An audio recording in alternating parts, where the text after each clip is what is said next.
Hello Crawley fans, welcome back. I'm joined today by manager John Yems. John, how are you doing? Absolutely fantastic, thank you. I thought we'd have a chat today about last season, looking ahead to next season and what's going on at the club at the moment. If we go to last season first, can you kind of pick out your highlights and the best things of last season for us?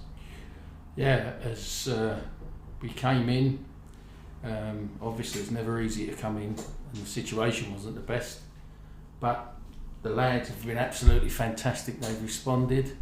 I just enjoyed every minute of it, to be quite honest with you. The fans have been fantastic since we've been in. Let's just hope it's a start of something. It's strange, it's the first time I think I've been in a job longer out of it than we've been in it without being sacked. So something's got to be good about it. You talk about the fans. Obviously at home we've had an amazing record since you've come. 6 wins and 3 draws out of 9 games, unbeaten. It's a pretty good record.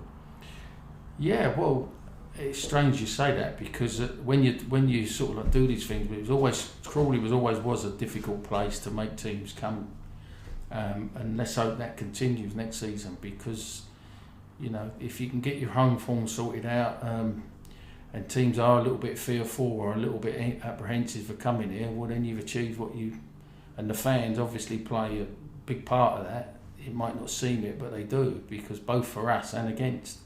So no, the more we can get through the door and the more that they're enjoying it, then good. And our last game now seems like generations ago against Oldham, that win at home. Obviously the fans have probably been watching that over and over with no football now, but what's life been like in lockdown for you? Same as everybody else really. I think when you see what's going on in the world, it's just sometimes you think, it's got to be soon, it's got to be this, it's got to be that. But when you see what some people have been through, it just puts everything in perspective really. Saying that, I think we're getting to the stage now where everybody needs a haircut, everybody's bored. I've had players, we've tried to keep everybody happy, just out of contact to them really. But now I think everybody's now ready. It's annoying when you see other teams playing and you look at the playoff sides that are playing at the moment, and I think we took a good amount of points off of them, but I'm sure you know better than me. Yeah. And if who's to say we could have had to finish the last 8 games and we might have not picked up any points. But we're still on a good roll, the fans should still be, positive like we all are, because we haven't lost any games since then, and as far as I'm concerned, we're still ready to go. Yeah, as you say, against the teams in the playoffs this season, I think it's 12 out of a possible 21 points over the course of the season we took from them. So we did very well against the teams that are up there. And obviously later on in the season, if it had continued, I think we probably would have finished in the top half of the table. Yeah, well, I think we was over. I think we was in the top half until they put points ratio or whatever way they've done it up. But listen, you can't influence what's gone on. You can only influence what's going to hopefully happen. And I think, as I say to you, the squad and everybody all around the club, everybody's put their shoulders to the grindstone, so to speak, and we're all pushing in the right direction. And now obviously there's no football on the pitch, but off the pitch there's schemes going on at the club, such as the crowdfunding and Crawley Ballers. What are your thoughts on them? I just think since I've been here and since we've come back, it's very easy to be critical of what's going on when it's not your decisions to pay wages, and it's not your decisions to make sure that the club's still functioning with no cash coming in. And I think the enhancement that the boys have been trying to do off the pitch, it's just been fantastic, and you try and back it as much. We're all Crawley people. Without the club and without the supporters, there wouldn't be a team. Without the team, they'd have nothing to support. And I think when the 2 of them join together, you've got something going. And like I say to you, the negatives that you could cast aspersions on in the past, I don't think are there anymore. Let's all just push forward together and get behind what is going on. Everybody. You're never going to please everybody, but it's like the burger bar and things, what they call it, ballers and what have you. Fair play to them. If that's bringing in money, then why not try it? If it doesn't, it doesn't. But you ain't going to get nothing for sitting around. It's easy to sit there and moan and groan about things that are not happening within the club. Well, let's start making things happen. I keep hearing about the fans at this club and that club doing this and doing that. I can't thank the fans, and I don't think the club can thank the Crawley fans enough for the way they've got behind what's going on. But let's push it forward. We all want to be successful. It's very easy to sit there and make decisions that other people haven't had to make, i.e. put their money in. It's very easy to be critical. But let's just see, and let's all push it forward and get behind what's going on. And obviously we're getting to the stage now where we're looking ahead to next season's squad. We announced Sam Matthews last week. What was your role in bringing him in? I've known Sam when me and Eddie and Jason went into Bournemouth. Sam was one of the hottest properties on the south coast. He was only 16, just turned 16, and we played Real Madrid in a friendly.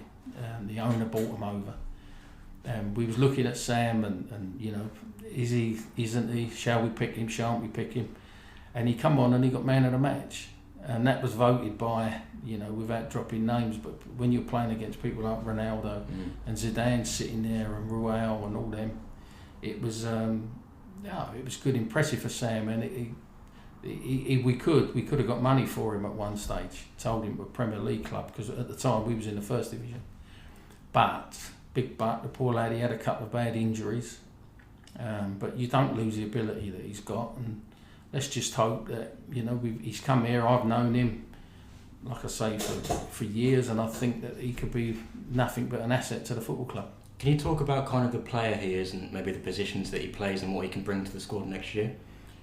Sam was one of the best, or is one of the best players I've seen with a ball at his feet. He can, you know, he's got a good trick in him. He's a very, very hard worker. He gets up and down. He's one of them. It's just wherever you put him, he'll try for you. And I think we've noticed that within the squad, that every one of the squadders will have a go now. They know that they've got to graft. They know they've got to work hard. On the back of that, that's when you get your results. And Sam, I think, will just fit in with the lads. He's still only 22. You know, when you see what he's had to come through, like I say, he's been playing in the level above. And I just think it was a bit of a coup getting him to come here. You know, he's had to take, as all of them in a financial climate, everybody's, you know, all the lads that have signed, everybody's that signed, everyone's looking over their shoulder. Are they going to get paid? Ain't they going to get paid? And all I can say is here, with the ballers, with everything else that's going towards paying the wages, I'm glad it's not me. And you can't thank enough credit to the people that are going on behind the scenes, the chairman, all of them. They're all pushing to make sure that everybody gets their wages and push the club forward. And obviously now we've released the retain list for next season. We've had to let a few players go. What were the thought processes in the players that we kept and the players that sadly have had to leave the club? Well, most of the players that have left the club, they didn't play under us anyway. And every player that played underneath us was offered a contract. Now it's that player's choice whether he wanted to sign that contract or whether they don't want to sign that contract. And I'm so glad that I think, you know, Lewis Young, George, Bully, you get them core people, Big Joe, who wasn't out of contract admittedly, but you get the core people that looked after us last year, and I think they should get rewarded with a contract to push the club forward. And that's why we offered contracts to every player that we had last year that we wanted to keep. Obviously the experience of the likes of Lewis and Bully is going to be key next season. What are next season's main goals in terms of maybe where we finish in the table and the style of football we play? I just think most clubs, you know, we're not going to be silly enough to sit here and say we're going to win the European or get in the Champions League or something like that. It'd be nice to, but we're not in the division. So, but no, you want to finish higher than where we finished this year. You want to push forward, but I think in the current climate, and I think people have just got to get realistic. When you see, you know, I picked the paper up and heard on the radio about the amount of redundancies in Crawley. So I think just to get the club through next year, because nobody knows what, you know, let's hope, God willing, there ain't going to be a spike and things like this, but just to get the club going so the supporters will feel actually there's something worth coming to watch, and it gives them a little bit of pleasure at the weekend rather than sitting there scrimping and saving like some may have to. But I think we appreciate that, and it's down to the players and anybody who works within the football club to appreciate that they are working for the football club, because this club will be here a lot longer than all of us, hopefully. At the end of the day now, I guess you're just desperate for football to come back, and obviously some League 2 football's returning with the playoffs. Have you kept an eye on the playoffs at all? Yes, yeah. You always look because you know it's interesting for next season.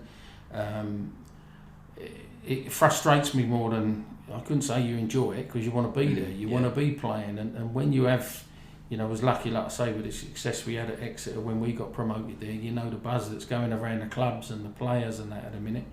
And even when you look higher, it's frustrating that you're sitting there thinking, I want to be part of that. And the players are the same, when we talk on the phone. But that's a good thing, because you're sitting there thinking, right, well, let's make sure that we have a good start, we have a good pre-season eventually. We've got, a few new signings coming in that's lined up, ready to come in. There's going to be competition for places, and it's down to the lads that have got the shirts at the moment to keep them. As we said when we came in, Lee's been busy, helping out and doing what he's doing. And I just think we're all ready to go. Well, that's it, Crawley fans. Thanks for joining me, John. Next week we're going to be bringing you something a bit different, a live Zoom call with yourself. Any questions you feel we've missed today that you'd like to ask John, we'll be there and you can join the call, but there'll be more details to follow on that in the next coming days. All I will say about that as well, if there's any questions that you feel that are a little bit risque, just ask them. Okay, you heard it. Thank you very much.